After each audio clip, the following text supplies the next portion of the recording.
한양의 한 마을에서 큰 상단을 이끌어가던 집안이 하나 있었습니다. 한 노모가 재산을 미리 두 며느리에게 나눠주고 있었습니다. 큰 며느리는 논밭 세 마지기와 과수원 하나, 그리고 금자 10냥, 은자 50냥을 가져가거라.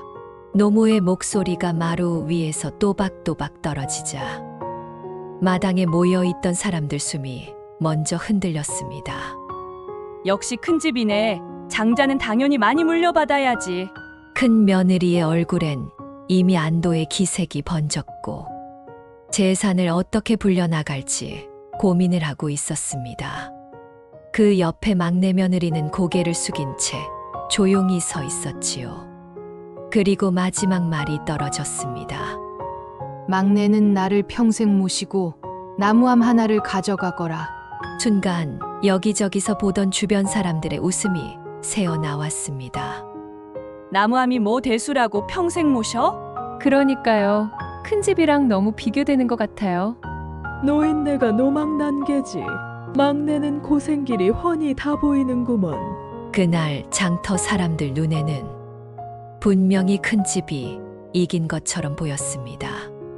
그런데 말입니다. 몇 달 뒤 관아에서 곡식을 공식적으로 납품할 수 있는 상단 명단이 장터 입구에 붙었습니다. 납품할 수 있는 명단에 올라가는 건 정말 어려운 일이었습니다.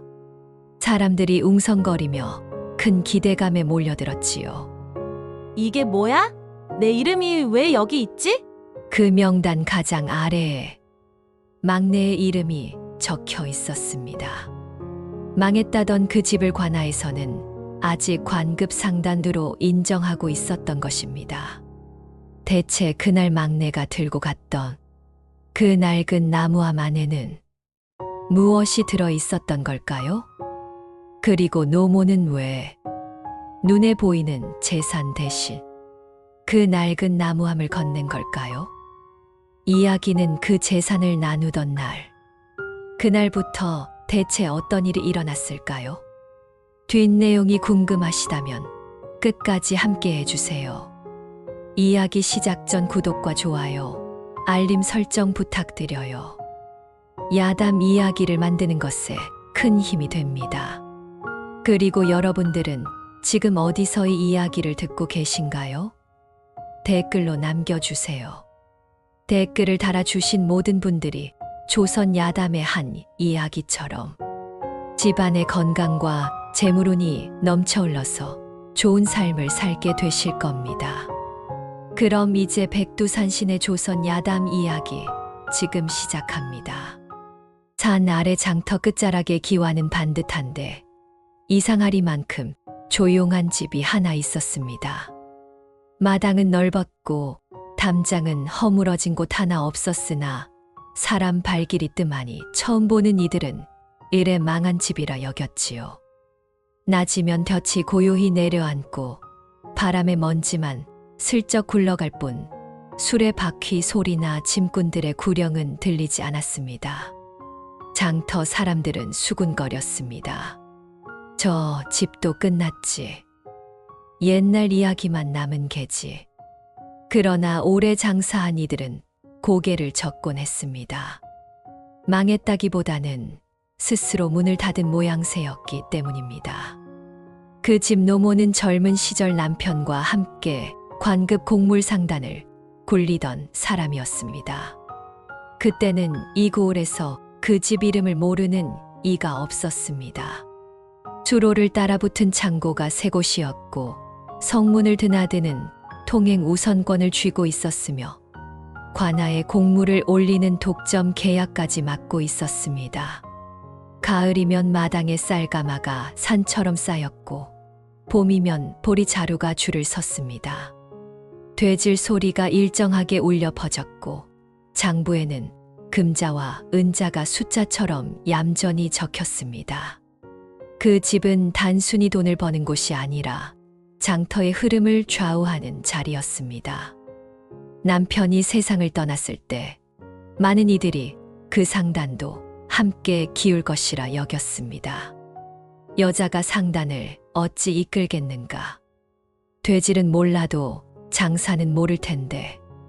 그런 말들이 바람처럼 돌았습니다. 그러나 노모는 장부를 덮지 않았습니다. 오히려 더 자주 펼쳤습니다. 되를 직접 들고 곡물의 결을 살폈고 상인들을 불러 앉혀 긴 말 대신 짧은 질문을 던졌습니다. 무엇이 남고 무엇이 새는지, 어디서 사람 마음이 흔들리는지 조용히 살폈습니다. 그때부터 이상한 변화가 시작되었습니다. 장단은 더 커지지 않았습니다. 오히려 눈에 띄게 줄어들었습니다. 멀리까지 뻗던 유통선을 하나둘 정리했고 수로 창고 하나를 닫았습니다. 지방 거래를 접고 외지 상인들과의 계약을 끊었습니다. 겉으로 보면 몰락이 분명했습니다. 마당은 비어 보였고 장터에서 그 집 이름이 오르내리는 일도 줄었습니다. 아낙네들은 혀를 찼습니다. 역시 남편이 있어야 했지. 큰 장사도 결국 한때라니까. 그러나 노모는 아무 말이 없었습니다. 장부는 오히려 더 단정해졌고 남은 거래는 더욱 조용해졌습니다. 규모는 줄었으나 흐름은 끊기지 않았습니다. 어느 날 밤 등잔불 아래에서 노모가 오래된 장부를 덮으며 낮게 말했습니다. 큰 장사는 돈이 먼저 무너지는 법이 아니다. 그 말은 혼잣말 같았으나 어쩌면 스스로에게 확인하는 다짐이었는지도 모릅니다. 사람이 먼저 무너진다. 장단이 가장 클 때 가장 많은 이들이 몰립니다. 돈 냄새를 맡은 이들, 쉽게 이익을 보려는 이들, 겉으로는 충직하나 속으로는 셈을 따지는 이들. 겉이 화려해질수록 속은 어지러워지기 마련입니다. 노모는 그것을 이미 겪은 사람이었습니다. 남편이 살아있을 때도, 상단이 절정이었을 때도 가장 두려운 것은 장부의 숫자가 아니라 사람의 눈빛이었습니다. 그래서 노모는 겉을 접었습니다. 보이는 규모를 줄이고 눈에 띄는 거래를 거두었습니다. 욕심 많은 자들이 몰려들 틈을 줄이고 상단의 심장만 남겨두었습니다. 창고 하나를 닫는 대신 신용 하나를 지켰고 외형을 줄이는 대신 권리를 묶어두었습니다. 성문 통행 우선권, 관아 납품의 인장, 수로와 맞닿은 비옥한 논의 소유권. 남들은 창고가 비었다고 수군거렸지만 정작 중요한 것들은 그대로 남아 있었습니다. 겉은 조용해졌으되 뿌리는 더 단단해진 셈이었습니다. 사람들은 보이는 것만으로 판단합니다. 수레가 줄면 망한 줄 알고 마당이 비면 기운 줄 압니다. 그러나 상단이라는 것은 가만히 숫자로만 서는 자리가 아니었습니다.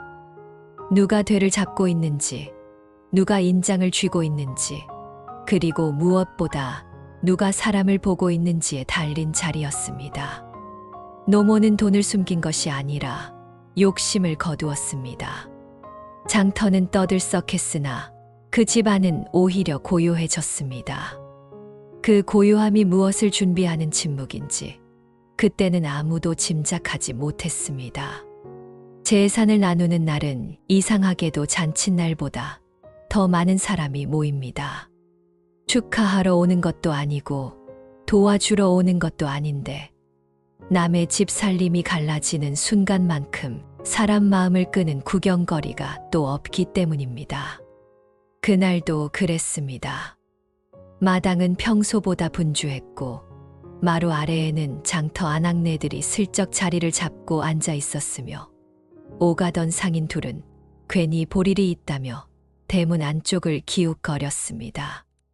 한때 관급 상단을 굴리던 집이니 그 끝이 어떻게 갈리는지 보는 일 또한 장터 사람들에겐 작은 흥미거리가 되었던 셈입니다.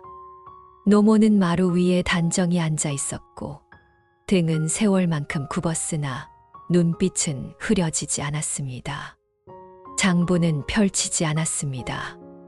대신 간단히 적은 종이 한 장과 오래된 인장 하나가 놓여 있었는데 그것만으로도 이미 결심은 다 끝났다는 뜻이었습니다. 먼저 큰 집이 불렸습니다. 노모는 담담하게 말했습니다. 논 3마지기, 과수원 하나, 은자 50냥, 금자 10냥.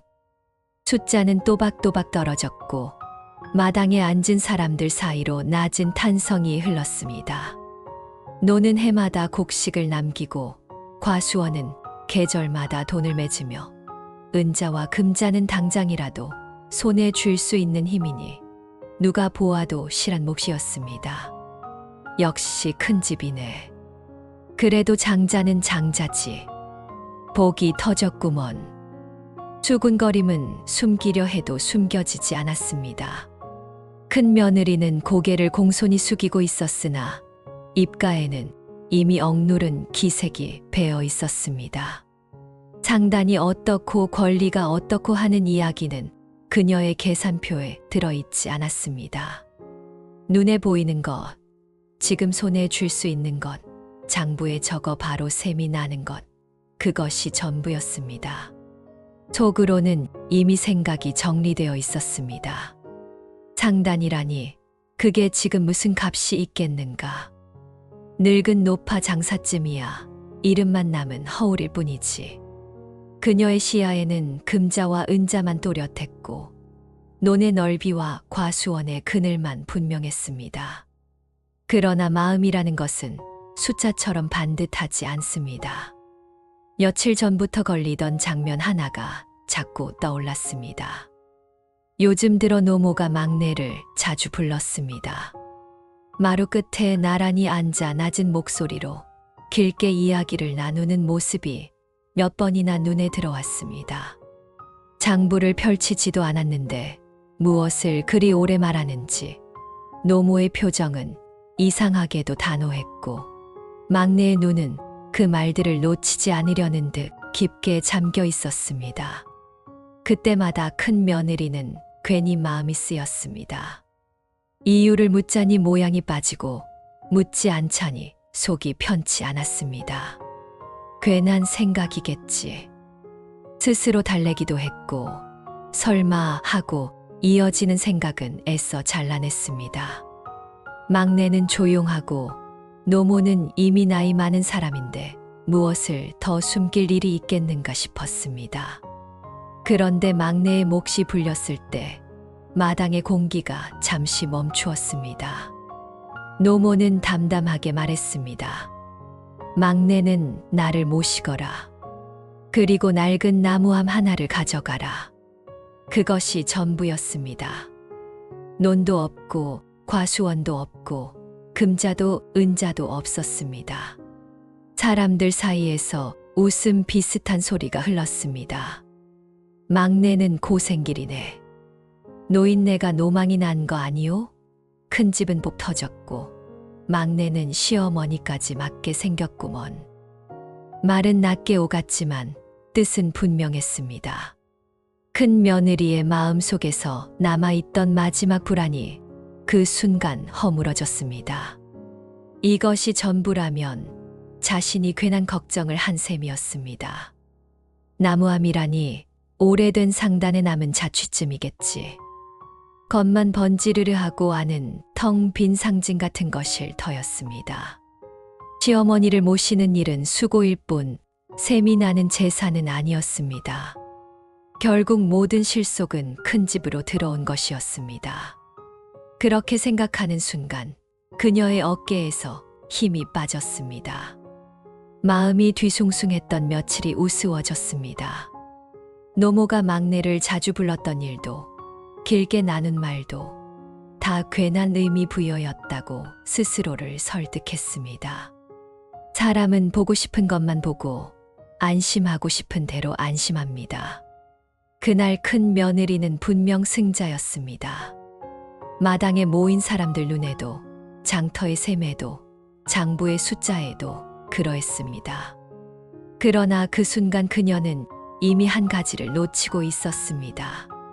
재산은 손으로 받았으나 무엇이 시험이었는지는 보지 못했습니다. 눈앞에 금자와 은자가 반짝이는 동안 보이지 않는 무게 하나가 저울 위에 조용히 올라가고 있었던 것입니다. 장터는 늘 시끄럽지만 어떤 날은 유난히 또렷하게 들릴 때가 있습니다. 쌀을 쏟아붓는 소리, 되가 나무통을 스치는 소리, 상인들 목청이 서로 부딪히는 소리 사이로 사람의 속내가 더 선명해지는 날이 있지요. 그날이 그랬습니다. 노모는 장터 한쪽 오래 쓰던 되와 저울을 앞에 두고 앉아 있었고, 막내는 그 곁에서 곡물 자루를 정리하고 있었습니다. 장단을 크게 굴리던 시절과는 달리 규모는 크지 않았으나 되질은 여전히 반듯했습니다. 되를 담아 쌀을 고르는 손길은 느리지도 서두르지도 않았습니다. 그 모습을 잠시 지켜보던 노모가 조용히 물었습니다. 되질이 한술 모자라면 당장은 모를 수 있다. 하지만 사흘, 나흘이 지나면 무엇이 먼저 흔들리겠느냐? 묻는 말은 가벼워 보였으나 되 위에 얹힌 쌀처럼 무게가 있었습니다. 막내는 곧장 대답하지 않았습니다. 되 안에 담긴 쌀을 한 번 더 고르고 바닥에 흘린 나타를 주워 담은 뒤에야 입을 열었습니다. 처음엔 모를 겁니다. 장터는 늘 바쁘고 사람은 늘 급하니 한술 모자란 것쯤은 넘어갈 수 있겠지요. 말은 조용했지만 생각은 길었습니다. 그러나 사흘, 나흘이 지나면 그 집은 다시 오지 않을 겁니다. 쌀이 모자라서가 아니라 마음이 모자라서 떠나는 것이니까요. 한 번 잃은 믿음은 되로 다시 잴 수 없습니다. 더 담아준다 해도 그때의 한술은 돌아오지 않습니다. 장터 소리가 한순간 멀어지는 듯 했습니다. 노모는 그 말을 곧장 받지 않았습니다. 되를 들어 쌀을 고르고 저울추를 살짝 밀어 균형을 맞추며 한참을 침묵했습니다. 그 침묵은 시험이 끝났다는 표시가 아니라 답을 저울에 올려 무게를 재는 시간 같았습니다. 노모의 눈이 천천히 막내를 향했습니다. 그 눈에는 흐릿한 기색이 없었습니다. 오래 장사를 해본 사람만이 아는 표정, 숫자보다 사람의 발길을 먼저 보는 사람의 표정이었습니다.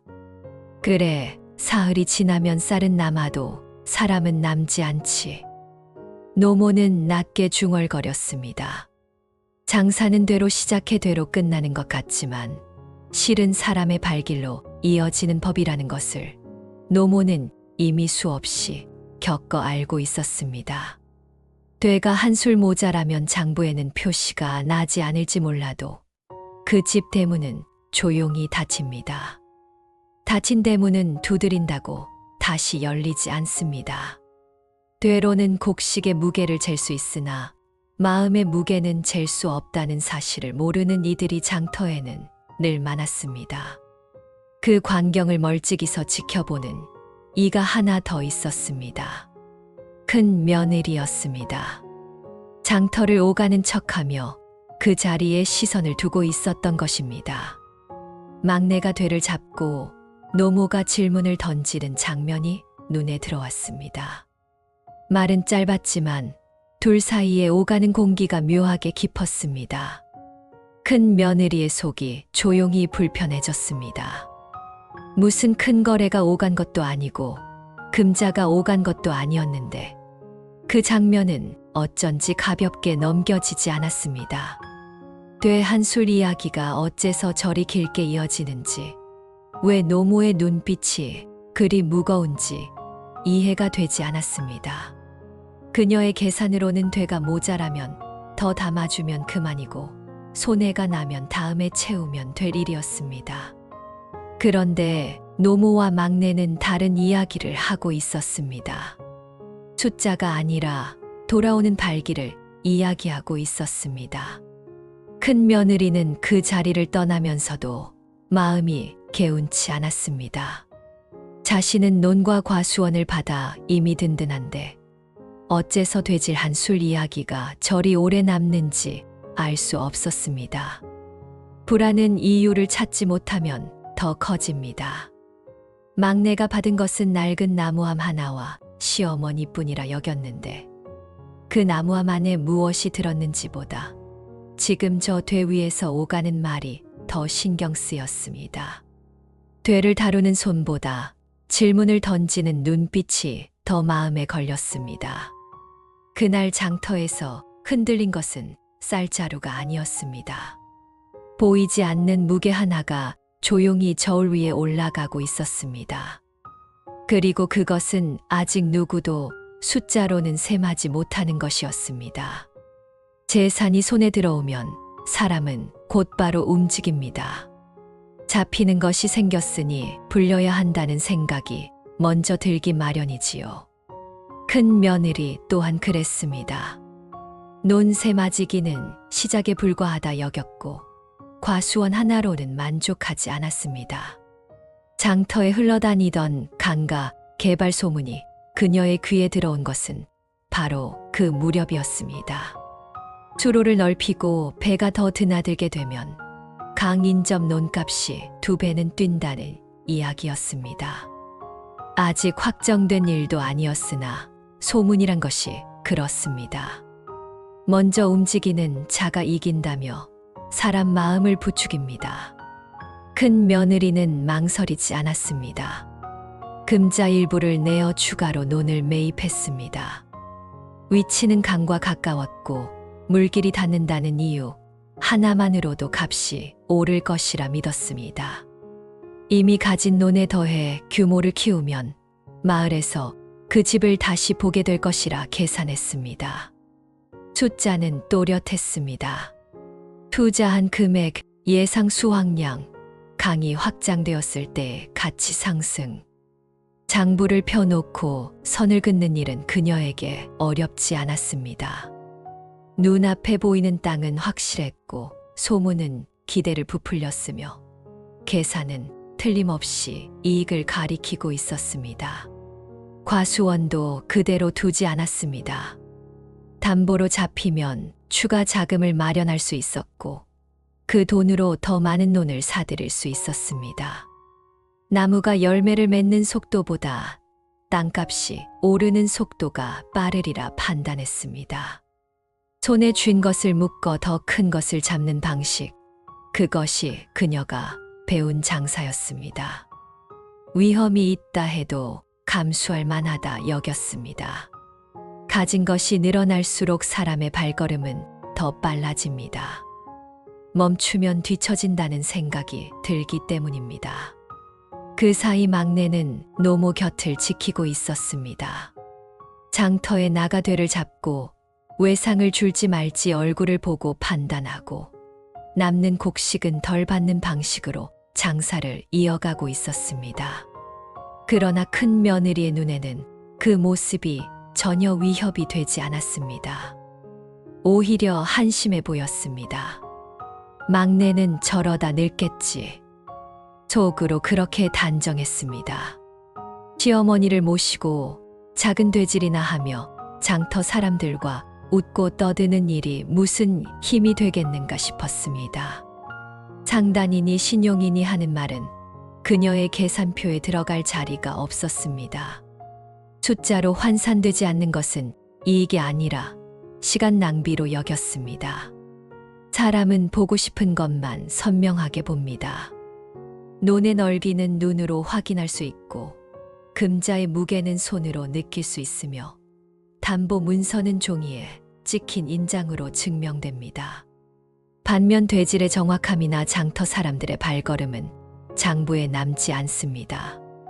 큰 며느리는 확실한 것들만 붙잡았습니다. 강가 개발이 성사되면 그녀의 선택은 선견지명이 될 터였습니다. 장터 사람들은 결국 결과로 말하지 않겠습니까? 성공하면 용기였고 실패하면 무모함이 되는 것이 세상 이치라 여겼습니다. 그녀의 하루는 분주해졌습니다. 논을 둘러보고 경계를 확인하고 새로 매입한 땅의 물기를 살피고 담보 서류를 점검했습니다. 주변에서는 과감하다는 말이 돌았고 몇몇은 역시 큰 집답다고 추켜 세웠습니다. 그 말들은 귀에 기분 좋게 들어왔습니다. 자신이 옳은 길을 가고 있다는 확신이 더 단단해졌습니다. 이미 손에 쥔 것을 키우는 일이야말로 상단을 이어받는 것보다 현실적이라 생각했습니다. 상단은 이름뿐인 과거일지 몰라도 땅은 현재였고 미래라 믿었습니다. 그렇게 그녀의 장부에는 숫자가 늘어갔습니다. 매입 면적, 담보 금액, 예상 수익. 선은 길어졌고 계산은 복잡해졌습니다. 그러나 한 칸은 끝내 비어 있었습니다. 상단이라는 이름은 적히지 않았고 사람의 발길이라는 항목은 존재하지 않았습니다. 돼 한 술이 남기는 흔적은 보이지 않았습니다.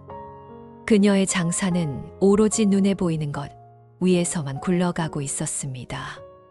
그리고 그 선택이 무엇을 가벼이 여긴 것인지 아직은 아무도 알지 못했습니다. 큰 집이 논을 늘리고 서류를 오가며 분주해질수록 막내의 장사는 오히려 더 조용해졌습니다. 장터 한편 햇볕이 반쯤 들고 그늘이 반쯤 들이운 자리에 작은 자리 하나를 펴고 앉아 되를 잡았습니다. 규모는 크지 않았고 쌀가마가 산처럼 쌓이지도 않았습니다. 그러나 되를 들어 올릴 때마다 손끝은 일정했고 되를 비울 때마다 바닥에 남는 나탈이 없었습니다. 한 술을 더 담지도 덜어내지도 않았습니다. 누가 보아도 억지로 맞춘 정확함이 아니라 오래 익힌 습관에서 나오는 반듯함이었습니다. 외상을 달라는 이가 오면 장부를 먼저 펼치지 않았습니다. 얼굴을 보았습니다. 그 사람이 어떤 날에 돈을 갚았는지, 어떤 날에 사과를 먼저 했는지, 아이 손을 잡고 왔는지, 혼자 왔는지, 말끝이 흔들리는지, 단단한지, 그런 것들을 먼저 살폈습니다. 때로는 덜 받기도 했습니다. 곡식이 모자란 집에는 되를 꽉 채워 담고도 값을 깎아주었고, 당장 갚지 못하는 이에게는 기한을 정해 주었습니다. 그 선택은 계산으로만 보면 이익이 아니었습니다. 그러나 장터 사람들은 그런 장사를 금세 알아차립니다. 억지로 넉넉한 척하는 것과 실제로 속이지 않는 것은 표정에서 다르게 보이기 때문입니다. 아낙네들 사이에서 말이 돌기 시작했습니다. 막내 댁은 되를 속이지 않더라. 외상도 함부로 주지 않는데 한 번 주면 끝까지 기다려 준다더라. 노인네가 뭔가 가르치는 모양이지. 말은 작았지만 꾸준했습니다. 장터의 평판은 소리 크기로 퍼지지 않습니다.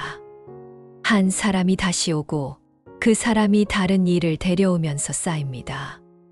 막내의 자리에는 어느새 늘 오던 얼굴들이 자연스레 모였습니다. 큰 장사가 아니어도 좋았습니다. 같은 사람이 다시 찾아오는 장사는 이미 반은 완성된 셈이었습니다. 노모는 그 곁에 앉아 있었지만 지시를 쏟아내지 않았습니다. 장부를 들여다보며 숫자를 재촉하지도 않았습니다. 대신 사람의 눈을 보았습니다. 되를 건네받는 손이 떨리는지, 고개를 숙이는 각도가 어색한지, 인사를 건네는 말투에 빚이 남아있는지 그런 것들을 조용히 읽었습니다. 상단이 커질 때 가장 먼저 흐트러지는 것이 무엇인지 알고 있었기 때문입니다. 되질이 흐트러지는 것이 아니라 사람의 마음이 먼저 삐끗한다는 사실을 노모는 오래전에 배웠습니다. 그래서 숫자보다 관계를 먼저 살폈고 이익보다 발걸음을 살폈습니다. 막내는 노모의 방식을 그대로 흉내내지 않았습니다. 대신 옆에서 지켜보며 자연스레 익혔습니다. 되를 들 때는 손목을 흔들지 않았고 저울을 맞출 때는 숨을 고르며 멈추었습니다. 급한 손님이 다그쳐도 서두르지 않았습니다.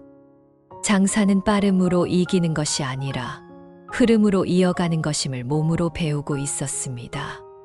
그 흐름은 눈에 띄지 않았지만 끊기지 않았습니다. 큰 집이 논의 면적을 늘려가던 그 시간 동안 막내는 장터의 발길을 조금씩 늘리고 있었습니다. 장부를 펼치면 수치는 크지 않았습니다. 그러나 장터 끝에서 시작된 신뢰는 하루 이틀로 사라지지 않았습니다. 누군가는 외상을 갚으러 먼저 찾아왔고 누군가는 이웃을 데려왔습니다. 돼 한 번에 쌓이는 이익은 작았지만 사람 한 번에 쌓이는 믿음은 쉽게 무너지지 않았습니다. 노모는 그 모습을 보며 아무 말 없이 고개를 끄덕였습니다. 장단이라는 것은 창고의 크기로 서는 것이 아니라 사람의 발길로 이어지는 자리라는 사실을 다시 확인하는 듯 했습니다. 그렇게 조용한 신용이 쌓이고 있었습니다. 눈에 크게 보이지는 않았지만 쉽게 무너지지도 않을 무게로 말입니다. 강가는 늘 물이 흐르지만 사람의 기대처럼 흐르지는 않습니다. 소문은 빠르게 번졌고 개발은 곧 시작될 듯 이야기되었으나 계절이 한 번 바뀌자 물빛이 먼저 달라졌습니다. 장마가 길어졌고 강은 제 몸을 넓혔습니다. 둑을 보강한다던 관아의 계획은 예산이 모자란다는 말과 함께 뒤로 밀렸고 수로 확장 이야기는 어느새 장터의 다른 화제거리로 바뀌어 있었습니다.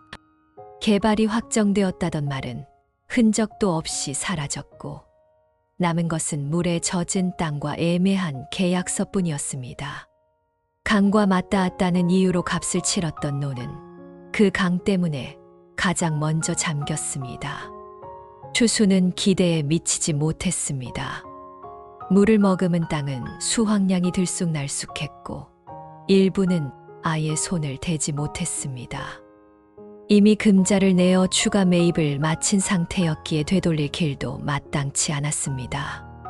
과수원은 담보로 묶여 있었고 예상했던 가치 상승은 그림자처럼 멀어졌습니다. 장부를 펼칠 때마다 계산은 달라졌습니다. 들어올 것이라 적어두었던 수익은 줄어들고 나가지 않을 것이라 믿었던 비용은 늘어났습니다. 금자는 이미 절반 이상 소진되었고 은자는 이전처럼 여유롭지 않았습니다. 빚이라는 단어가 장부 가장자리에 처음으로 적히던 날, 큰 며느리는 펜을 잠시 멈추었습니다. 초조함은 소리 없이 번집니다. 말은 여전히 단정했으나 손끝은 전과 달랐습니다. 논을 둘러보러 나가는 발걸음이 잦아졌고 물길을 살피는 눈길이 길어졌습니다. 주변에서는 속삭임이 바뀌기 시작했습니다. 강가가 좋다더니 관아 일이란 게 그렇지. 하지만 큰 며느리는 그 말에 귀를 기울이지 않았습니다. 실패를 인정하는 순간 모든 계산이 무너진다고 여겼습니다. 그래서 더 단단한 얼굴을 지었습니다. 일시적인 일이다. 다시 오를 것이다. 스스로에게도 그렇게 말했습니다. 장사는 오르내림이 있는 법이라며 이번만 넘기면 된다고 되뇌었습니다. 그러나 숫자는 위로에 흔들리지 않습니다. 이자가 붙고 기한이 다가오며 담보 문서의 조항은 변하지 않습니다. 한 번 늘린 규모는 쉽게 줄일 수 없었습니다. 땅은 팔려면 시간이 걸렸고 값은 기대만큼 받기 어려웠습니다. 금자를 팔아메운 자리는 다시 채워지지 않았습니다. 장부의 여백이 점점 줄어드는 동안 그녀의 말은 오히려 더 짧아졌습니다. 그리고 그 와중에도 한 가지는 변하지 않았습니다. 장단은 이미 끝난 일이다. 그 말만은 여전히 또렷했습니다. 장단이라는 이름은 과거에 묶여 있고 지금의 위기와는 무관하다고 단정했습니다. 하지만 바로 그 판단이 틀어지기 시작한 지점이었습니다. 위기가 찾아왔을 때 버틸 힘이 어디서 오는지, 무엇이 사람을 다시 서게 하는지에 대한 셈이 빠져 있었습니다. 땅은 물에 잠길 수 있고 소문은 사라질 수 있으며 금자는 다 쓸 수 있습니다. 그러나 어떤 것은 침수되지 않고 어떤 것은 소문에 기대지 않으며 어떤 것은 쓰인다고 없어지지 않습니다. 큰 며느리는 그 항목을 처음부터 계산표에 넣지 않았습니다. 그래서 균열은 땅에서 시작된 듯 보였으나 실은 다른 곳에서 먼저 벌어지고 있었습니다. 눈에 보이는 손실보다 보지 않기로 한 것이 더 컸습니다. 그리고 그 오판은 아직 끝나지 않았습니다. 소문은 늘 가볍게 시작합니다. 누가 낮은 목소리로 흘린 말 하나가 장터의 공기를 타고 돌아다니다가 어느 순간 사람들 표정을 바꾸지요. 그날도 그랬습니다. 큰 며느리는 논의 상태를 확인하고 돌아오는 길이었습니다. 강물은 여전히 불안정했고 수확은 예전만 못했습니다. 계산은 머릿속에서 계속 돌고 있었으나 뾰족한 수는 떠오르지 않았습니다. 그때 장터 한켠에서 들려온 말이 발걸음을 붙잡았습니다. 노모가 관급 상단의 마지막 주인이었대. 짧은 문장이었으나 그 안에는 오래 묻혀있던 이름 하나가 담겨 있었습니다. 처음에는 흘려들었습니다. 관급 상단이라니 그건 옛날 이야기라 여겼기 때문입니다. 그러나 이어지는 말이 달랐습니다. 문서가 아직 살아있다더라. 인장도 그대로라던데. 성문 통행 우선권도 남아있다지. 말은 점점 구체적으로 변해갔습니다. 단순한 회상이 아니라 지금도 효력을 가진 권리처럼 들렸습니다. 큰 며느리는 걸음을 멈췄습니다. 관급 상단은 단순한 장사 이름이 아니었습니다. 관아에 공물을 올릴 수 있는 권리, 수로를 먼저 쓸 수 있는 위치, 성문을 지나는 순서를 앞당길 수 있는 힘이었습니다. 그것이 여전히 남아있다면 장터의 판은 생각보다 훨씬 다르게 짜일 수 있었습니다. 그녀의 머릿속에서 한동안 잊고 있던 조각들이 다시 맞춰지기 시작했습니다. 재산을 나누던 날, 낡은 나무함 하나를 막내에게 건네던 장면이 떠올랐습니다. 그때는 허울뿐인 상징이라 여겼습니다. 상단이니 권리니 하는 말은 과거의 영광에 불과하다고 단정했습니다. 그러나 만약 그 나무함 안에 문서와 인장이 남아있다면 이야기는 달라집니다. 노는 물에 잠길 수 있어도 권리는 쉽게 잠기지 않습니다. 금자는 쓸 수 있어도 독점 납품권은 함부로 흩어지지 않습니다. 그녀의 가슴이 서서히 조여왔습니다. 그 상단이 아직 남아있다고 자신도 모르게 입 밖으로 말이 새어나왔습니다. 그 말에는 놀람이 섞여 있었고 약간의 조급함도 담겨 있었습니다. 그동안 상단을 계산표에서 지워두었던 판단이 흔들리는 순간이었습니다. 관급 상단이 살아있다면 막내의 자리는 단순한 시중이 아니라 중심이 됩니다. 노모가 장터에서 사람을 보며 묻던 질문, 되한술 이야기를 길게 나누던 장면도 새롭게 떠올랐습니다. 그때는 사소해 보였던 대화가 이제는 다른 의미로 보이기 시작했습니다. 큰 며느리는 그제야 관심을 기울였습니다. 상단이 과거라 여겼던 시선이 바뀌었습니다. 노모가 왜 겉을 접고 핵심만 남겼는지, 왜 규모를 줄이면서도 인장을 손에서 놓지 않았는지, 그 이유를 이제야 헤아리기 시작했습니다. 자신은 눈에 보이는 땅을 늘리는 동안 다른 누군가는 보이지 않는 권리를 지키고 있었던 셈이었습니다. 장터의 소문은 더 이상 가벼운 이야기로 들리지 않았습니다. 그것은 판을 다시 짜는 신호처럼 들렸습니다. 그리고 그 신호를 가장 늦게 알아차린 사람이 바로 자신일지도 모른다는 생각이 비로소 마음 깊은 곳에서 올라왔습니다. 관아 납품 명단이 장터에 붙은 날, 사람들 시선은 자연히 그 종이로 향했습니다. 매번 비슷한 이름이 오르던 자리에 이번에는 낯이 그면서도 새삼스러운 이름이 적혀 있었습니다. 막내의 이름이었습니다. 관급 곡물 납품 계약이 그 집으로 돌아간 것입니다.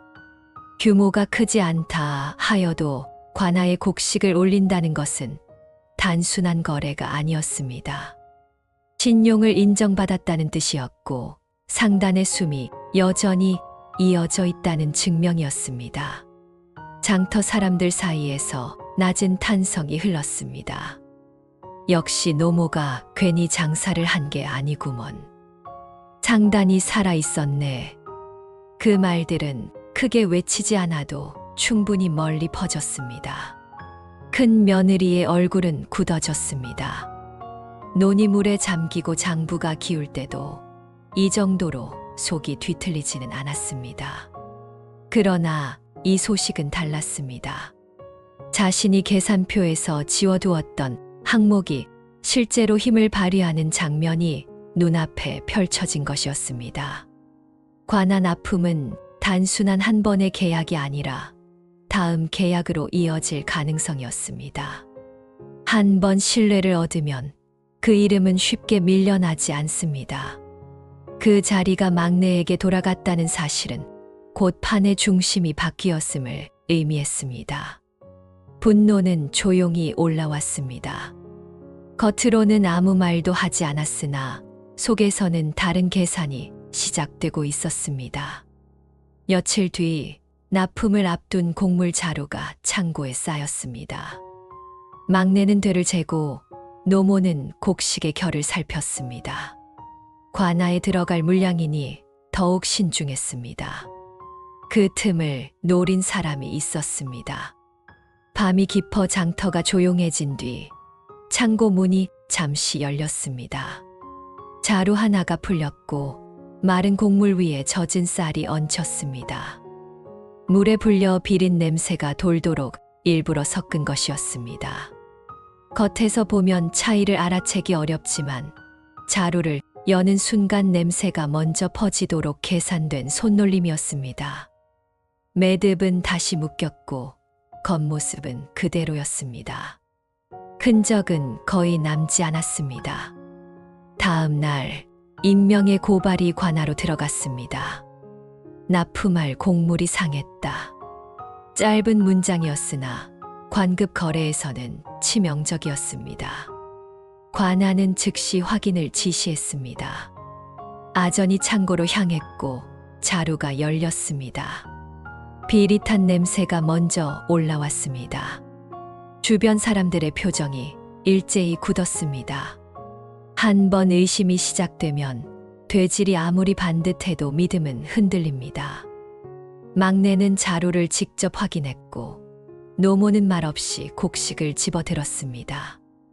안쪽은 마른 결을 유지하고 있었으나 겉에 얹힌 젖은 쌀이 상황을 어렵게 만들고 있었습니다. 큰 며느리는 멀찍이 서 그 장면을 지켜보고 있었습니다. 겉으로는 놀란 표정을 지었으나 속에서는 계산이 또 다른 방향으로 흐르고 있었습니다. 관급 납품이 무너지면 그 자리는 다시 비게 됩니다. 신뢰는 얻기보다 잃기가 빠릅니다. 한 번 상했다는 소문이 돌면 다음 기회는 쉽게 오지 않습니다. 이 일로 막내의 이름이 내려온다면 상단의 중심은 다시 흔들릴 것입니다. 그녀는 직접 나서지 않았고 이름도 남기지 않았습니다. 그러나 상황은 이미 움직이고 있었습니다. 이 모함은 단순한 방해가 아니었습니다. 장터에서 쌓인 신용을 단번에 무너뜨리려는 시도였습니다. 되한술의 문제가 아니라 이름 전체를 흔드는 일이었습니다. 판은 다시 긴장 속으로 들어갔고 다음 순간에 무엇이 드러날지 아무도 쉽게 예측할 수 없었습니다. 그리고 그 밤 보이지 않는 손이 저울 위에 또 하나의 무게를 얹어 놓았습니다. 관아에서 아전둘이 내려왔을 때 장터의 공기가 먼저 달라졌습니다. 관복 자락이 스치는 소리만으로도 사람들 말이 낮아집니다. 납품을 앞둔 창고 앞에는 이미 몇몇 상인들이 모여 있었고 막내는 곡물 자루 곁에 서 있었습니다. 노모는 한 발 물러서 있었으나 눈은 자루를 향하고 있었습니다. 익명의 고발이 들어갔다는 소식은 이미 퍼져 있었고 이 일은 단순한 확인이 아니라 신용을 가르는 자리라는 것을 모두 알고 있었습니다. 아전이 첫 번째 자루의 매듭을 풀었습니다. 매듭은 반듯했으나 자루를 여는 순간 비릿한 냄새가 먼저 올라왔습니다. 창고 안 공기가 잠시 멈추었습니다. 몇몇은 눈살을 찌푸렸고 누군가는 낮게 숨을 들이켰습니다. 아전은 말없이 손을 넣어 곡식을 집어 올렸습니다. 겉에 얹힌 쌀은 눅눅했고 결이 흐트러져 있었습니다. 고발이 헛말이 아니라는 듯 보였습니다. 막내의 얼굴이 순간 굳었고 장터 끝에서 지켜보던 시선들이 한꺼번에 모였습니다. 관금 납품에서 곡식 상태는 변명의 여지가 적습니다.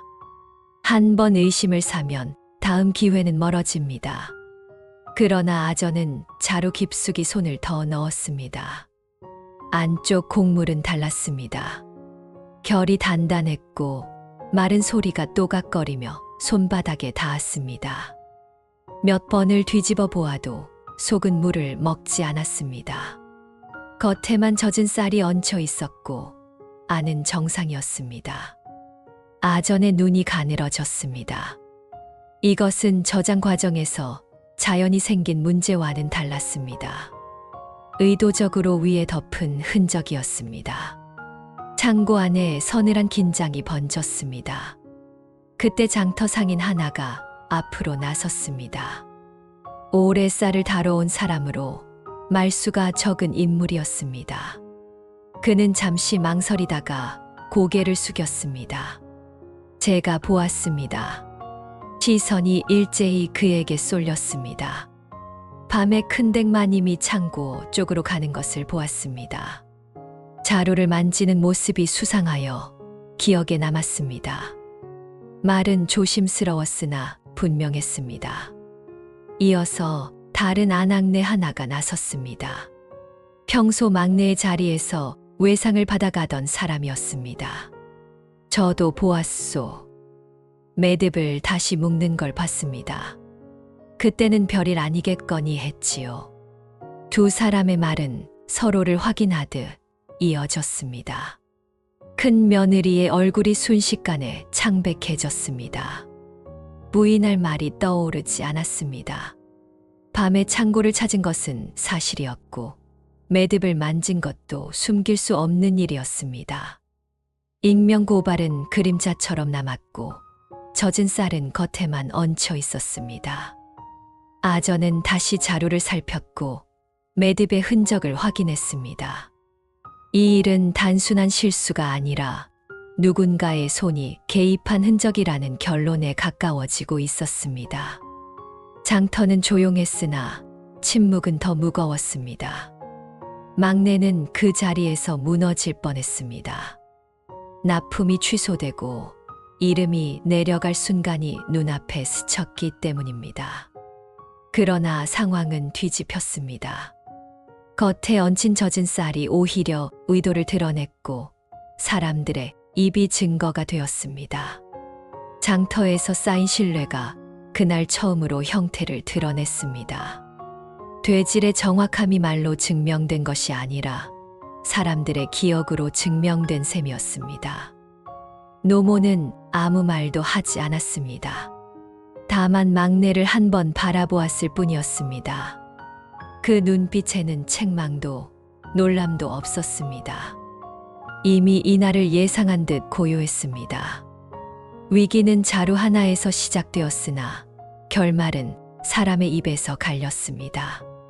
관아는 납품을 유지하기로 했고 고발은 허위에 가깝다는 판단이 내려졌습니다. 큰 며느리는 말을 잃었고 장터는 조용히 숨을 돌렸습니다. 막내는 흔들렸으나 주저앉지 않았습니다. 되를 다시 들었고 저울을 맞추었습니다. 그날 이후 장터 사람들은 더 자주 그 자리를 찾았습니다. 신뢰는 눈에 보이지 않다가도 위기에서 드러납니다. 그리고 한번 드러난 신뢰는 쉽게 꺼지지 않습니다. 관아 마루에 나무함이 내려놓이던 순간 사람들 시선이 자연히 그 위로 모였습니다. 크지도 화려하지도 않은 함이었습니다. 나무결은 세월에 닳아 부드러워졌고 모서리는 둥글게 마모되어 있었습니다. 재산을 나누던 날 막내에게 건네졌던 바로 그 함이었습니다. 그때는 누구도 깊이 들여다보지 않았지요. 낡은 집안 물건 하나쯤으로 여겼기 때문입니다. 그러나 오늘은 다릅니다. 관아 마루 위에 올려진 이상, 이 함은 더 이상 사사로운 살림이 아닙니다.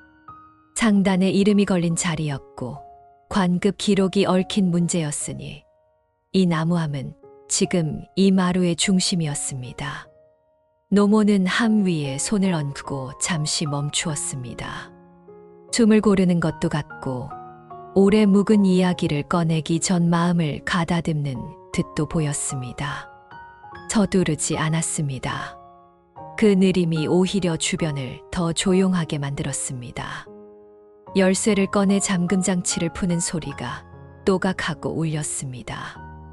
뚜껑이 천천히 들리자 안쪽에서 묵은 종이 냄새가 은은히 퍼졌습니다. 오래된 기록이 공기를 바꾸는 순간이었습니다. 가장 위에 있던 문서부터 꺼내 펼쳤습니다. 관급 창고 세 곳에 대한 등록 문서였습니다. 주로와 인접한 위치, 관아 등록 번호, 관리 책임자의 이름, 갱신 기록까지 빠짐없이 적혀 있었습니다. 단순히 창고를 소유했다는 의미가 아니었습니다. 관아와 직접 이어진 유통의 목줄이었습니다. 창고 세 곳은 곧 물길과 성문을 잇는 고리였고 장터의 숨을 쥔 자리였습니다. 이어서 성문 통행 우선권 문서가 나왔습니다. 곡식을 실은 수레가 성문을 지날 때 순서를 앞당길 수 있는 권리, 하루의 차이가 값의 차이가 되는 장터에서 이 권리는 곧 시간의 힘이었습니다. 다음으로 꺼낸 것은 독점 납품 인장이었습니다. 붉은 인주가 말라붙은 흔적이 여전히 선명했고 문양은 흐트러짐이 없었습니다. 관급 공물을 올릴 자격, 관아와 직접 거래할 수 있는 상단의 표식이었습니다. 아전이 가까이 다가와 인장을 들여다보았습니다. 표정이 달라졌습니다. 장부에서만 보던 문양이 눈앞에 실물로 놓였기 때문입니다. 노모는 또 다른 문서를 꺼냈습니다. 주로 인접 비옥한 논의 소유, 증서였습니다. 강과 침수로 흔들린 논과는 다른 위치, 오래전부터 유통과 맞물려 확보해 둔 토지였습니다. 물길과 닿아 있으되 범람을 피해 묶어둔 자리, 계산 없이 확보되는 땅은 아니었습니다. 마지막으로 금자 보관증과 은자 보관증이 차례로 펼쳐졌습니다. 눈에 쥐는 금덩이는 아니었으나 관아 기록에 등록된 보관 금액이었습니다. 상단이 겉으로 줄어들던 동안 자산은 흩어지지 않고 묶여 있었던 셈입니다. 창고와 통행권, 납품 인장과 토지, 그리고 금자와 은자의 보관 기록까지 서로 흩어진 조각 같던 것들이 한 줄로 이어졌습니다. 겉은 접어쓰되 심장은 남겨둔 구조였습니다. 관아 마루 위가 조용해졌습니다. 아전은 문서를 하나씩 대조했습니다. 날짜, 도장, 갱신 기록, 말소 여부를 살폈습니다. 끊긴 흔적은 없었습니다. 사라졌다고 여겼던 상단은 기록 속에서 그대로 숨 쉬고 있었습니다. 잠시 후 아전이 고개를 숙이며 낮게 말했습니다. 이 고을 최대 상단이 아직 살아 있었구나. 그 말은 감탄이라기보다 확인에 가까웠습니다. 소문이 아니라 장부 위에서 확인된 사실이었습니다. 큰 며느리는 한 발 뒤에 서 있었습니다. 나무함을 허울 뿐인 괴짝으로 여겼던 기억이 머리를 스쳤습니다. 논새 마지기와 과수원, 금자와 은자를 손에 쥐었을 때는 모든 것을 얻은 듯이 여겼습니다. 그러나 지금과나 마루 위에 놓인 것은 숫자로 셈하던 재산과는 다른 차원의 무게였습니다. 판을 움직이는 권리, 흐름을 조정하는 자리, 사람의 발길을 끌어당기는 힘이었습니다. 얼굴에서 핏기가 서서히 빠져나갔습니다. 자신이 계산표에서 지워두었던 항목이 이 자리에서 가장 큰 무게로 드러난 순간이었기 때문입니다. 노모는 문서를 다시 차분히 정리해 나무함에 담았습니다. 자랑도 변명도 없었습니다. 마치 제 자리를 확인했으니 이제 덮어두겠다는 듯 담담했습니다. 상단은 사라진 적이 없었습니다. 겉을 접어 욕심을 거두었을 뿐 중심은 지켜왔던 것입니다. 그리고 그 중심이 관아 마루 위에서 조용히 모습을 드러냈습니다. 관아 마루는 늘 그렇습니다. 장터에서 아무리 목청 높이던 사람도 이곳에 서면 말끝이 저절로 눌립니다. 기록이 있고 관의 이름이 얹히는 자리이기 때문입니다. 나무함에서 꺼낸 문서들이 수령 앞에 놓였을 때 사람들 눈빛이 하나로 모였습니다. 소문으로 떠돌던 말이 관의 장부 위에서 판가름 나는 순간이었으니 숨이 길어질 수밖에 없었습니다. 수령은 급하지 않았습니다. 종이를 한 장씩 넘기며 가장자리의 마모를 보고 찍힌 관인을 손끝으로 짚고 갱신 날짜를 따라 내려갔습니다. 관급 창고 세 곳의 등록 문서가 관아 명부와 일치하는지 확인하고 성문 통행 우선권 기록이 말소 없이 이어져 있는지 살폈으며 수로 인접 논의 소유 증서가 현재 기록에 남아있는지 대조했습니다. 그 모든 것이 흩어지지 않고 한 줄로 이어져 있었습니다. 끊긴 해가 없고 무효 처리된 표시도 없었습니다.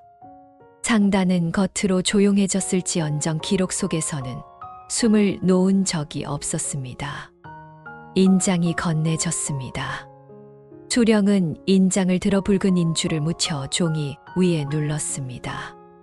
둔탁한 소리가 마루에 울렸고 선명한 인형이 또박또박 남았습니다. 그 문양은 단순한 도장이 아니라 관이 인정한 권리였습니다. 이어서 장부를 다시 펼쳐 창고 명부와 맞춰보게 했습니다. 창고 세 곳의 현재 상태, 수로 사용 기록, 납품 이력까지 모두 연결되어 있었습니다. 아전이 낮은 목소리로 몇 마디를 덧붙였고 수령은 고개를 끄덕였습니다. 마루 위에 잠시 정적이 흘렀습니다. 그 침묵은 긴 설명보다 무거웠습니다. 사람들은 말 대신 숨을 삼켰고 누군가는 손을 모으고 누군가는 눈을 떨구었습니다. 이제 이 자리는 더 이상 집안의 다툼이 아니었습니다. 관이 인정하느냐의 문제였고 그 한마디에 판이 갈릴 자리였습니다. 수령은 문서를 덮고 손을 내려놓았습니다. 목소리는 높지 않았으나 또렷했습니다. 이 상단은 지금도 관아에 등록된 정식 상단이다. 그 말이 마루를 타고 내려갔습니다. 장터 상인들 사이에서 술렁임이 일었습니다.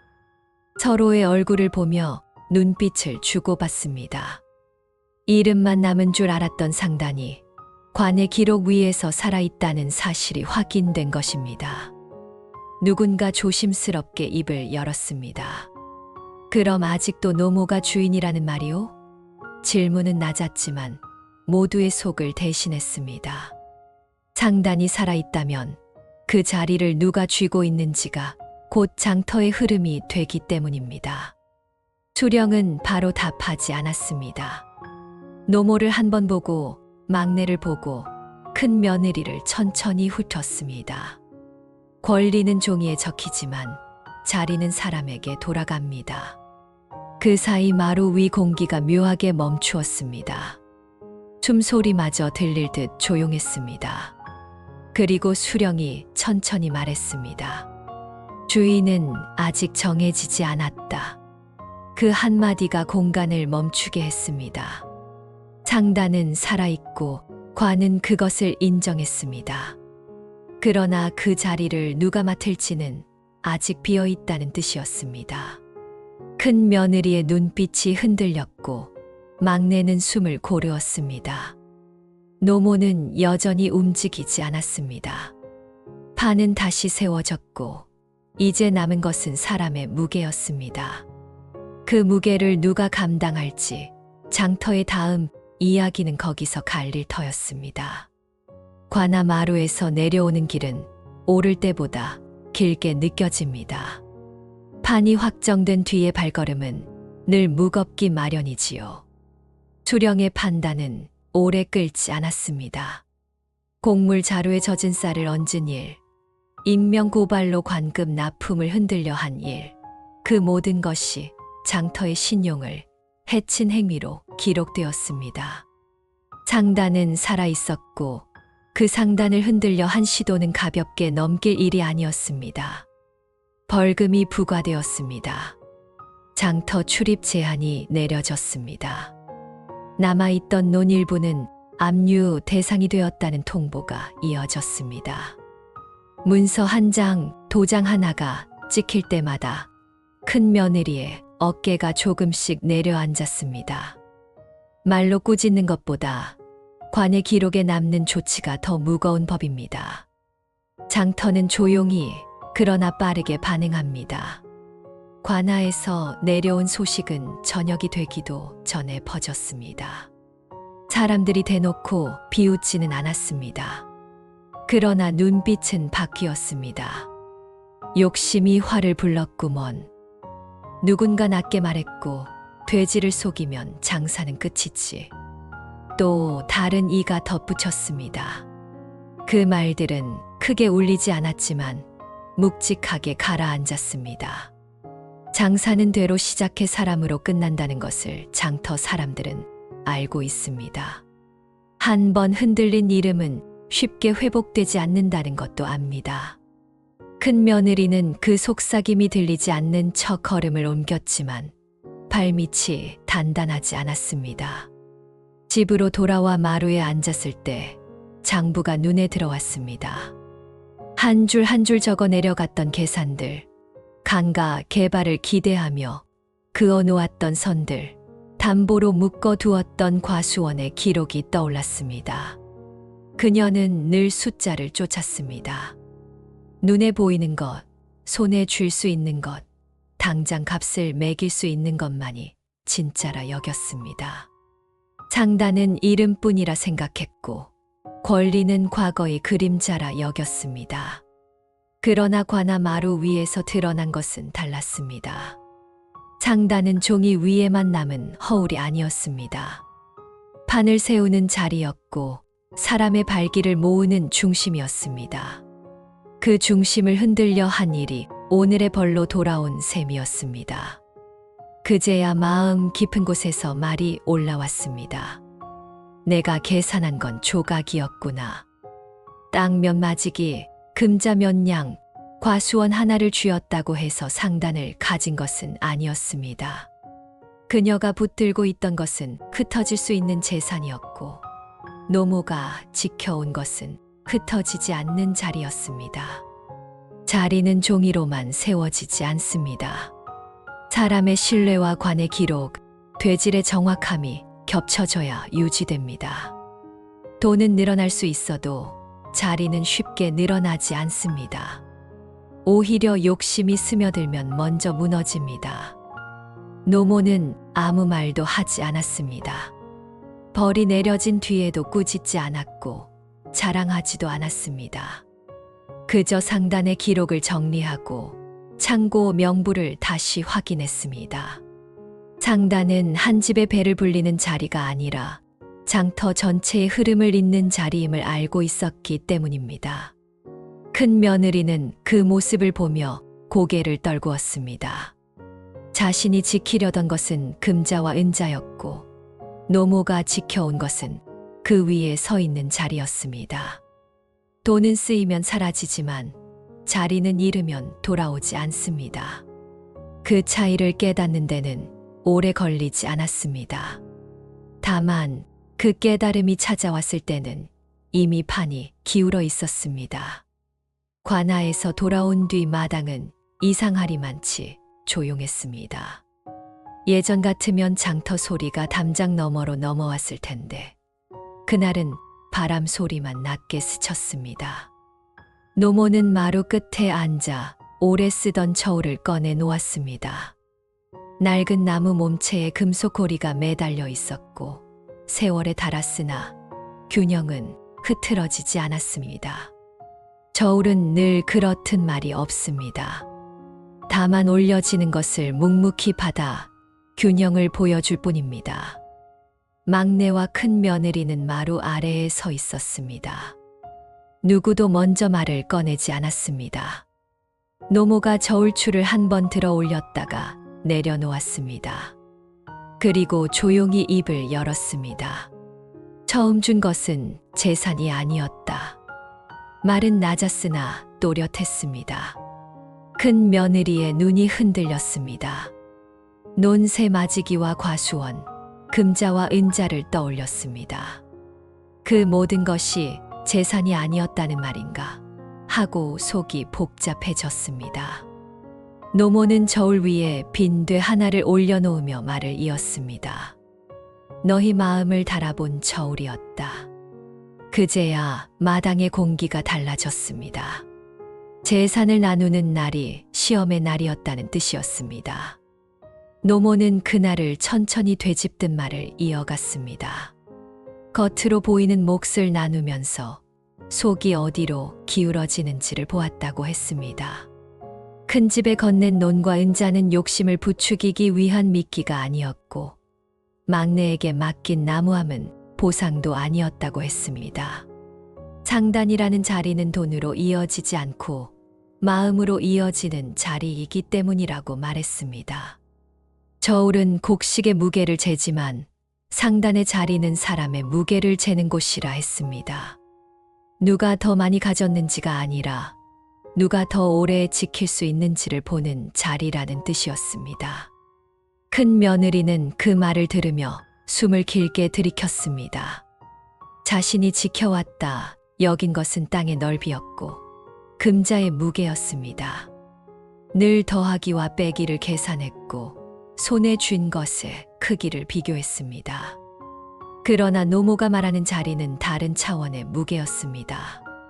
되질이 정확한지, 외상을 줄 때 얼굴을 보는지, 한 번 약속한 날짜를 어기지 않는지, 그런 사소해 보이는 것들이 상단을 세운다고 했습니다. 장터의 흐름은 술의 바퀴 소리로 굴러가지만 그 바퀴를 붙잡는 것은 사람의 신뢰라고 했습니다. 노모는 저울을 한 번 더 흔들어 보였습니다. 빈 되를 올려도 저울은 균형을 잡습니다. 그러나 마음이 한쪽으로 기울면 저울은 금세 쏠립니다. 상단은 한 집의 배를 불리는 자리가 아니다. 노모의 목소리는 낮았지만 단단했습니다. 장터 사람, 뱃사공, 짐꾼, 농부가 함께 숨 쉬는 자리다. 그 자리를 맡을 사람은 욕심을 먼저 내려놓아야 한다고 했습니다. 더 가지려는 마음이 무게를 더하는 것이 아니라 자리를 기울게 만든다고 했습니다. 그제야 큰 며느리는 재산을 받던 날 자신의 눈빛을 떠올렸습니다. 금자와 은자에 먼저 반응했던 순간 막내가 나무함을 받으며 고개를 숙이던 장면이 겹쳐졌습니다. 그날 이미 저울은 기울어 있었던 셈이었습니다.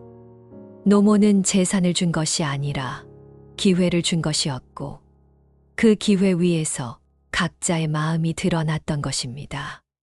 큰 며느리는 천천히 고개를 떨구었습니다. 돈은 늘릴 수 있어도 자리는 빌려 쓸 수 없다는 사실이 뒤늦게 마음에 닿았습니다.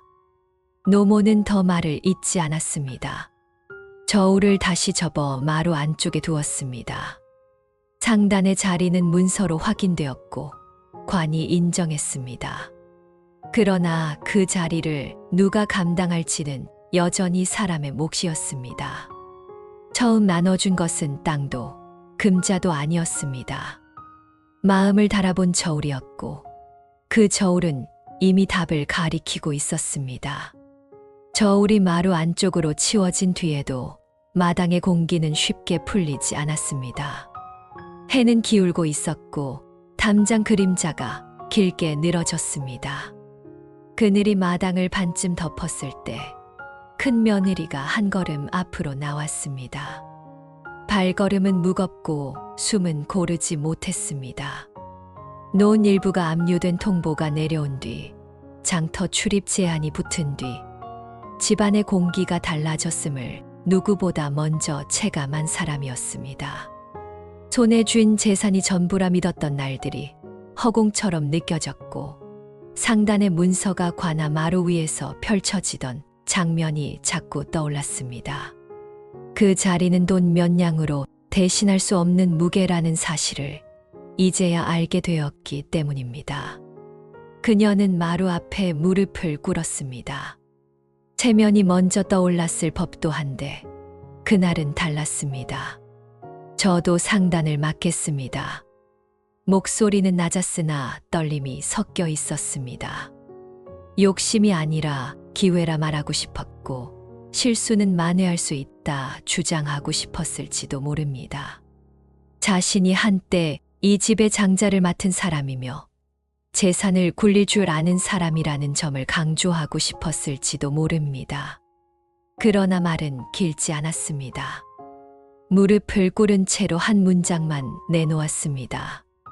상단을 맡겠다는 뜻이었습니다. 그 말 속에는 절박함과 조급함이 뒤섞여 있었습니다. 노모는 급히 반응하지 않았습니다. 오래 장사를 해본 사람은 서두르지 않습니다. 누군가 무릎을 꿇는다고 해서 판이 곧장 바뀌지 않는다는 것을 알기 때문입니다. 한참을 내려다보다가 조용히 입을 열었습니다. 상단은 욕심으로 맞는 것이 아니다. 말은 높지 않았지만 단단했습니다. 그 한 문장이 마당에 내려앉았습니다. 큰 며느리의 어깨가 미세하게 흔들렸습니다. 욕심이라는 말이 비수처럼 꽂혔기 때문입니다. 그녀는 돈을 늘리려 했고 기회를 먼저 잡으려 했으며 앞서야 산다고 믿었습니다. 그 모든 선택이 욕심이라는 이름으로 돌아올 줄은 그때는 몰랐습니다. 노모는 이어서 말을 보탰습니다. 상단은 한 집의 배를 불리는 장사가 아니다. 마루 끝에서 불어오는 바람이 잠시 멈춘 듯 했습니다. 장터 사람, 뱃사공, 짐꾼, 농부가 함께 잘 먹고 잘 살게 하는 자리다. 그 자리는 돈을 모으는 자리가 아니라 흐름을 잇는 자리라고 했습니다. 곡식이 창고에 쌓이기까지 몇 사람의 손을 거치는지, 수로를 타고 들어온 배가 멈추기까지 몇 사람의 품이 드는지, 되한 술이 맞춰지기까지 몇 번의 손놀림이 필요한지, 그 모든 것을 짊어지는 자리가 상단이라 했습니다. 상단의 주인은 곡식의 주인이 아니라 그 흐름의 책임자라고 했습니다. 욕심 많은 자는 이렇게 많은 사람의 삶을 짊어질 수 없다. 그 말이 떨어졌을 때 마당은 깊이 가라앉았습니다. 누구도 숨을 크게 쉬지 않았습니다. 큰 며느리는 무릎을 꿇은 채 고개를 들지 못했습니다. 그녀가 지키려 했던 것은 금자와 은자였고 남보다 앞서려는 계산이었습니다. 그러나 상단의 자리는 앞서가는 자리가 아니라 가장 무거운 짐을 지는 자리였습니다. 돈이 줄어들면 손해라 여겼지만 신뢰가 줄어들면 판이 무너진다는 사실은 늦게 배웠습니다. 그녀의 마지막 발악은 무릎에서 끝났습니다. 판을 되돌리려던 말은 더 이어지지 않았습니다. 노모는 크게 꾸짖지도 않았고 목소리를 높이지도 않았습니다. 다만 상단의 자리가 무엇인지, 그 자리를 누가 감당할 수 있는지, 그 무게를 짊어질 마음이 있는지를 묻고 있었을 뿐입니다. 정적이 마당을 감쌌습니다. 해는 더 기울었고 그림자는 길어졌습니다. 말보다 긴 침묵이 흘렀습니다. 그리고 그 침묵 속에서 상단의 자리가 누구의 것이 될지 이미 가늠되고 있었습니다. 해가 거의 담장 너머로 기울었을 때였습니다. 마당은 반쯤 그늘에 잠겼고 바람이 서늘해졌습니다. 긴 말들이 오간 자리였지만 정작 결정을 앞둔 순간은 고요했습니다. 노모는 마루에 다시 앉았습니다. 저울은 안쪽에 들어가 있었고 나무함은 옆에 놓여 있었습니다. 상단에 문서가 들어있는 함이었습니다. 큰 며느리는 아직 무릎을 꿇은 채였고 막내는 조용히 서 있었습니다. 누구도 먼저 입을 열지 않았습니다. 말은 이미 충분히 오갔고 남은 것은 선언뿐이었습니다. 노모가 천천히 입을 열었습니다. 큰 집은 재산을 받았다. 말은 차분했습니다. 이미 지나간 일을 다시 확인하는 듯한 어조였습니다. 논도 받고 과수원도 받고 금자와 은자도 받았다. 그 말에는 원망도 비웃음도 없었습니다. 다만 사실을 짚는 목소리였습니다.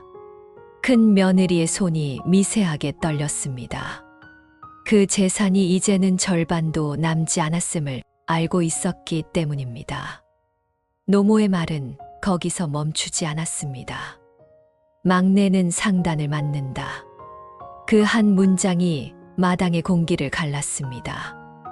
노모는 나무함을 끌어와 막내 앞에 놓았습니다. 금자와 은자, 창고와 논, 유통권과 인장, 전부 맡아라. 말은 간결했으나 그 안에 담긴 무게는 가볍지 않았습니다. 상단은 단순히 창고 하나를 물려주는 일이 아니었습니다. 관금 납품권, 성문 통행 우선권, 수로를 타고 들어오는 물류의 흐름, 장터 사람들의 발길과 신뢰까지 이어지는 자리였습니다. 그 자리를 맡는다는 것은 돈을 쥐는 일이 아니라 책임을 짊어지는 일이었습니다. 막내는 잠시 고개를 숙였습니다. 기쁨으로 들뜨지 않았고 두려움으로 물러서지도 않았습니다. 상단의 무게를 이미 알고 있는 사람의 표정이었습니다. 큰 며느리는 그제야 고개를 들었습니다. 말하고 싶었으나 말이 나오지 않았습니다. 상단을 맡겠다고 했던 순간이 떠올랐습니다. 그때는 기회를 잡고 싶었고 잃은 것을 되찾고 싶었습니다. 그러나 지금은 다릅니다. 노모의 말이 무엇을 뜻하는지, 상단의 자리가 어떤 무게인지 조금은 알 것 같았습니다. 재산은 셈으로 나눌 수 있어도 자리는 셈으로 얻는 것이 아니라는 사실을 이제야 이해하기 시작한 셈입니다. 막내가 천천히 입을 열었습니다. 큰 집도 돕겠습니다. 마당의 시선이 그에게 모였습니다. 상단에 들어오시려면 되질부터 다시 배우셔야 합니다. 말은 공손했으나 단단했습니다. 모욕도 비웃음도 아니었습니다. 다만 순서를 바로 세우는 말이었습니다. 상단은 장부를 먼저 배우는 자리가 아니라 되를 먼저 잡는 자리였습니다. 곡식의 무게를 정확히 아는 사람만이 사람의 무게도 감당할 수 있기 때문입니다. 큰 며느리는 잠시 눈을 감았습니다. 그 말이 낮추는 말이 아니라 기회를 여는 말이라는 것을 느꼈기 때문입니다. 노모는 그 장면을 가만히 지켜보았습니다. 상단은 한 사람의 힘으로 굴러가지 않습니다. 자리를 지키는 사람, 흐름을 읽는 사람, 되를 맞추는 사람이 함께 있어야 유지됩니다. 재산은 손에서 손으로 넘어가지만 자리는 그렇게 쉽게 이동하지 않습니다. 돈은 쓰이면 줄어들고 잘못 쓰이면 사라집니다. 그러나 사람을 살리는 상단은 사람을 잃는 순간 무너집니다. 그래서 노모는 겉을 접고 속을 지켜왔던 것입니다. 마당에는 긴 숨이 흘렀습니다. 해는 완전히 기울었고 하늘빛이 어두워졌습니다. 큰 며느리는 천천히 몸을 일으켰습니다. 무릎 자국이 남아 있었지만 그 얼굴에는 이전과 다른 표정이 자리하고 있었습니다. 계산이 아닌 무게를 생각하는 눈빛이었습니다. 막내는 나무함을 안으로 들였습니다. 상단은 이제 새 손에 맡겨졌습니다. 그러나 그것은 빼앗은 자리가 아니라 이어받은 자리였습니다. 돈은 다 쓰면 사라집니다. 그러나 사람을 살리는 상단은 사람을 잃으면 사라집니다. 그 차이를 아는 사람만이 그 자리에 설 수 있습니다. 이야기는 여기까지입니다. 오늘 이 시간을 함께해 주신 여러분의 하루가 조금은 가벼워지셨기를 바랍니다. 삶은 늘 큰 장면으로만 이루어지지 않습니다. 눈에 띄지 않는 하루, 조용히 지나가는 시간들이 어느새 우리를 더 단단한 자리로 이끌어주곤 하지요. 지금 걷는 길이 더디게 느껴질지라도 그 한 걸음 한 걸음이 쌓여 훗날 돌아보는 날에는 그래도 참 잘 걸어왔구나 하고 잔잔히 웃을 순간이 찾아올 것입니다. 오늘 밤만큼은 마음을 조금 내려놓으시고 편안한 숨으로 하루를 마무리하시길 바랍니다. 계신 자리마다 따뜻한 기운이 머물고 좋은 소식이 조용히 스며들기를 바랍니다. 이 이야기가 마음에 닿으셨다면 구독과 좋아요로 함께해 주십시오. 여러분의 응원은 다음 이야기를 이어가는 힘이 됩니다. 다음 시간에는 또 다른 선택이 어떤 길을 열어주는지 천천히 풀어보겠습니다. 오늘도 함께해 주셔서 고맙습니다.